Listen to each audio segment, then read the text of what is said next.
God told him. The same one who says, thou shalt not lie, told Moses everything that happened. Moses was a faithful scribe to write down what God said. Was God there? I think this is really interesting. I want you to think about this for just a second here. So what if we could pick like one person on this planet that we would all trust, and we could build a time machine, and we could send him back 6,000 years. I wouldn't go too much further than that, just in case. You know what I'm saying? If you go back too far, maybe he won't even exist. But say you go back 6,000 years, you don't want to go, you want to make sure you hit space-time continuum, right? So he goes back 6,000 years, and he comes back and tells us what really happened, right? Who would we trust? Who would everyone on the planet trust to come back and tell us, even if it disagreed with our worldview, how the world began? Would you trust our president? Even if he swore on a stack of Bibles that he was telling the truth? Would you trust Abraham Lincoln? If they came back and told you something other than what you wanted to hear, would you believe them? Would anyone believe them? What kind of person would have to go back and tell us what really happened?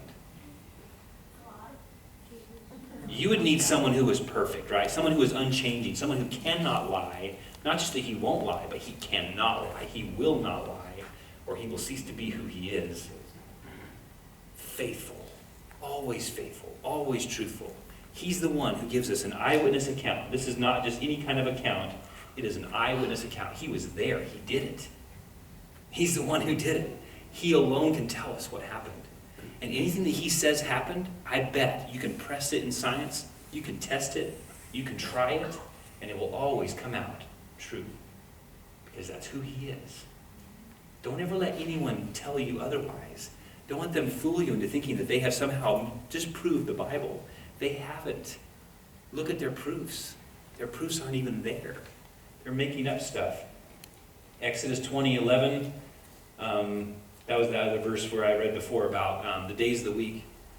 Anyway, from the one who cannot lie, he's the one that told us the creation account. So I'm going to do one more little concept here with you guys before we're done. So Carl Sagan, he's that guy that just does not like God at all. He wrote a book called The Dragons of Eden, which I guess you can kind of tell it's kind of anti-God, right? Anti-creation.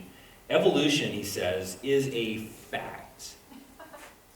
He says evolution is a fact, amply demonstrated by the fossil record. In other words, there's so many proofs, amply demonstrated by the fossil record and contemporary biology. We're going to cover the first lie later.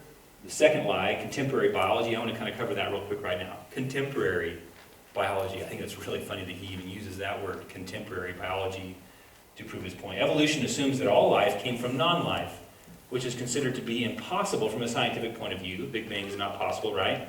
And neither is life coming out of a pond of chemicals possible. Life can only reproduce life, right? Life can never come from a dead thing or a non-life thing. You can't take rocks, and even if you get them together and you give them the right mood and the right music, they will never produce anything. Anything. If you bang them together, they might produce smaller rocks, but that's because they're gone and there's nothing but small rocks left. But they can't produce anything. They definitely can't produce anything living. That's what they're saying happened. They're saying it rained on the rocks for millions of years and chemicals formed, and they got together in a weird little pond somewhere with an atmosphere that's impossible to synthesize, by the way. That little test they do in the tube is totally farce. If you have oxygen, it'll kill it. If you don't have oxygen, it'll kill it. Anyway, it's kind of complicated. I'd rather let someone else say that understands it a little bit better, but it's crazy, the stuff that they're claiming. But they're claiming that life jumped out of nowhere. Spontaneous generation, that all life would ultimately come from non-life. And that life would eventually produce something other than itself.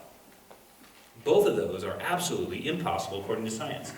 Spontaneous generation myths. They used to think that if you left a rag on the floor in your kitchen, 20 days, it was a recipe for mice. You could actually put a dirty rag, you could try this. You could go home and do this scientific test. You could put a dirty, filthy rag in the corner of your kitchen, leave it for 20 days, and you're guaranteed to get mice. Isn't that nice? In case there's a shortage, you can just go out there and start making more mice. So, or the flies on a meat. Like they used to think that earthworms would come out of the ground, and like when it would rain, Some people thought maybe it was because electricity was hitting the earth or lightning was striking and it was causing these things to come out of the ground, or maybe water if you water the dirt, worms will come up, therefore the earth is producing worms, right? Makes sense. You can scientifically test that, right? Sort of. They were also saying that meat produces flies.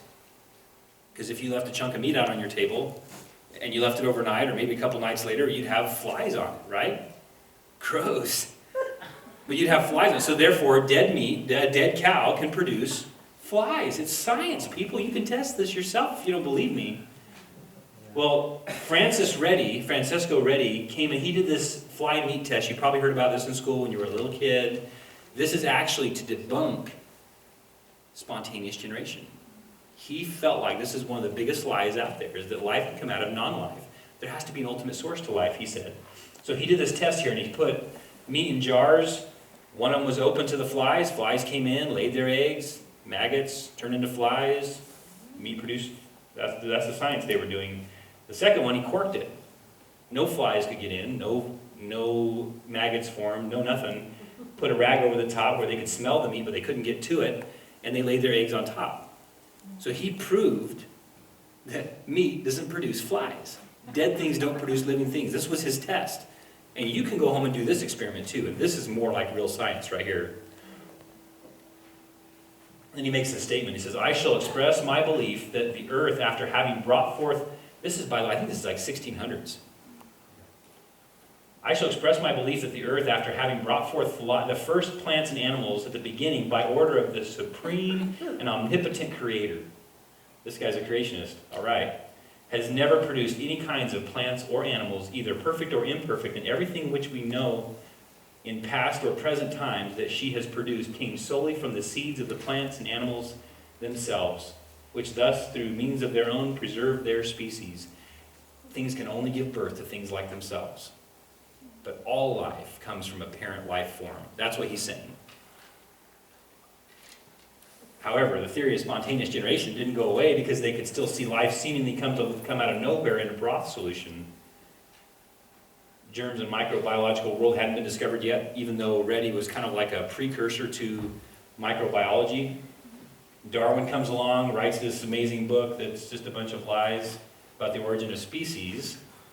And actually, Darwin observed some real things, and we'll talk about that later on, because I can't cover this all in one night, but he did talk about some stuff that's actually real, but then they make logical leaps of evolution that is impossible and unobservable. So Louis Pasteur comes along, father of microbiology. This guy's amazing. This guy believed Genesis 1 was true, and believed that all life reproduces after its own kind. I put a little bio on the back so I don't have to talk about him very long. He took Redi's experiment to a whole new level, and he took 2 vials. He made these little glass, swan glass vials, and he would burn the stuff until the germs were all dead. He believed in he came up with this idea of the germ theory, that even though we couldn't see them because they're so small, they're reproducing after their own kind. So germs are there because of other germs. So you could burn the germs and kill them, and there wouldn't be any broth. And you could even leave that open to the air because he believed the germs were in the air, and if they can't get in, that broth will never go bad. It's called the pasteurization process. It doesn't come alive with life. The life's been burned out of it. There is no apparent life forms that can get into it, and so it stays fresh forever. Crazy, huh? That's like when you take your milk. Like, he saved the milk industry, by the way, and he saved the wine industry. He fixed all kinds of stuff. It's just phenomenal, the things that he did. And he makes this statement after he does this test. And he did this test to shut up all the evolutionists out there that were beating him down for his germ theory. Because he was purporting something that was basically saying, I believe there has to be a God, and it can't come by natural means on its own. There has to be a creator. And people mocked him, they fought him their whole life, but they could not prove him wrong in the lab. And so he went to the lab, and after doing this test, he says, never will the doctrine of spontaneous generation recover from the mortal blow of this simple experiment. No, there is now no circumstances known in which it could be affirmed that microscopic beings come into the world without germs, without parents, similar to themselves. Evolution should have had a death blow on this. So, the more I study nature, this is another quote from him, the more I stand amazed at the work of the Creator. So here's another biologist that got a Nobel Peace Prize for his work in biology. Most modern biologists, having reviewed with satisfaction the downfall of the spontaneous generation hypothesis, yet unwilling to accept the alternative belief in special creation, are left with nothing.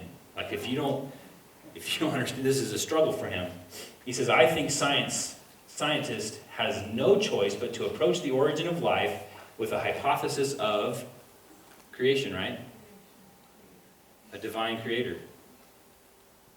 That would make sense, right? You eliminate what's impossible and then what's possible would be left. But no, he says spontaneous generation.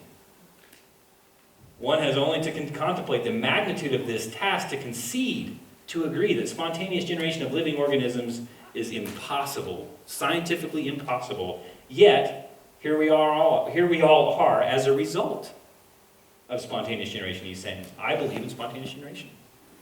I can't deny it, we're here. It's not like he doesn't know there's another option. He's the same guy that I quoted last week that said this: there's only two possibilities as to how life arose. One is spontaneous generation, and the other is a supernatural, creative act of God. There is no third possibility. But if you refuse one of them, then all you have left is one, and it's a cruddy one. I know it's impossible, I know it's far-fetched, I know it's a complete lie, but we had to have happened like that, because here we all are. We're here, it must have happened.